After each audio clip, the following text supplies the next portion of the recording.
Let's rewind to 1993, a time when parody movies ruled the comedy landscape, VHS tapes were still king, and Hollywood wasn't afraid to get really silly. Enter Hot Shots Part Deux, the gloriously absurd sequel that doubled down on everything that made the original work, and then cranked it up to 11. If you haven't already checked out my thoughts on the first film, I'll leave a link in the description, but for now, we're moving at Mach 2.5 right into the sequel. Hot Shots Part Deux follows Topper Harley, played by Charlie Sheen, who at the time was riding high off of roles in films like Platoon and Wall Street. Topper is pulled out of his peaceful monastery life to lead a rescue mission in the Middle East, tasked with saving captured soldiers, including one played by Richard Crenna, known for his role as Colonel Troutman in the Rambo films. Backing him up, or sometimes completely undermining him, is the hilariously unhinged Admiral Benson, played by Lloyd Bridges, a veteran actor whose career stretched from serious dramas to full-on comedy, including his scene-stealing turn in Airplane. There's also Ramada, played by Valeria Golino, reprising her role as Topper's love interest, while Miguel Ferrer, who many will recognize from Twin Peaks and The Stand, adds his own flavor of antagonistic authority. Brenda Bakke appears as a rival romantic interest, and in a surprise cameo, Rowan Atkinson, best known as Mr. Bean, pops up as a bumbling operative. And then there's Jerry Haliva, whose parody of Saddam Hussein becomes one of the film's most talked about elements. The plot itself is a loose parody of action films like Rambo First Blood Part 2 and Apocalypse Now, but plot is almost beside the point here.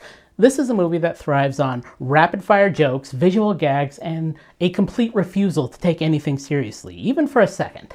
When the film was released, it was met with a pretty warm reception from audiences, especially those who already loved the first Hot Shots movie.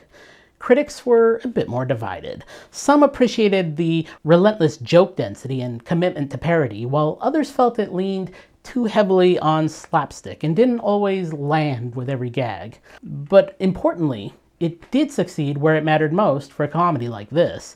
It made people laugh, and it performed solidly at the box office. In the early 90s, parody films were still a dependable genre, and this one fit right into that sweet spot.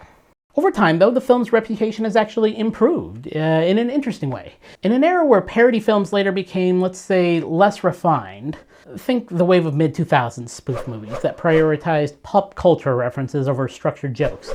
Hot Shots Part Deux now feels almost crafted by comparison. Modern audiences revisiting it often find a new appreciation for its timing, its practical effects, and its willingness to build entire sequences around a single escalating joke. It's not just throwing references at you, it's constructing comedy. And that leads into one of the reasons the film still works today: its style. The filmmakers, including director Jim Abrahams, who also co-created Airplane, lean heavily into visual humor, deadpan delivery, and the idea that the joke should never be explained. That's a recurring trait in Abrahams' work. The comedy often comes from treating absurdity with complete seriousness. Characters don't wink at the audience, they commit fully, which makes it even funnier.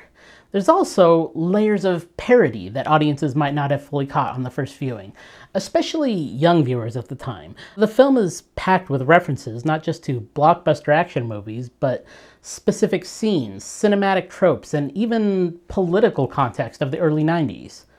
As for influence, well, while Hot Shots Part Deux didn't necessarily spawn direct imitators in the way Airplane did, it represents the tail end of what many consider the golden age of parody films.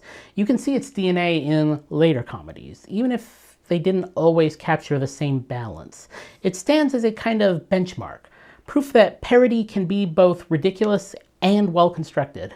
And then there are the iconic moments in this film. The movie is full of them. The body count gag during the climactic battle, where the film literally starts keeping score on screen, is a perfect example of how it turns action movie excess into a punchline.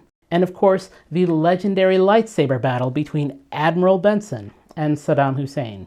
It's absurd, unexpected, and somehow unforgettable.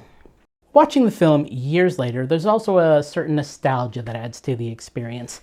The practical effects, the lack of CGI overload, and the commitment to physical comedy all give it a texture that feels different from modern comedies. It's a reminder of a time when jokes were often built in camera, with real props and real timing, rather than edited into existence later. At the same time, some elements feel very much of their era. Certain jokes, especially those tied to specific political figures or cultural assumptions, may not land in the same way for everyone today. But even there, the film serves as kind of a time capsule, a snapshot of early 90s humor and the boundaries of mainstream comedy at the time. Ultimately, Hot Shots Part 2 endures because it knows exactly what it is. It doesn't aim for subtlety, and it doesn't pretend to be anything other than a full-throttle parody.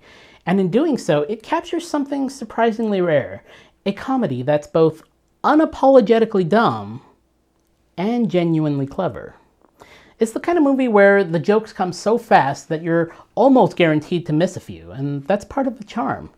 It rewards rewatching, not because of hidden depth in a dramatic sense, but because there's always another gag waiting in the background, another visual punchline you didn't catch the first time. And maybe that's the best way to look at it now. Not just as a spoof of action movies, but as a celebration of comedy itself. Loud, chaotic, and completely unrestrained. So what's one joke you completely missed until a later rewatch? Let me know in the comments, and don't forget to like and subscribe to join me for more trips back to the video stores of old.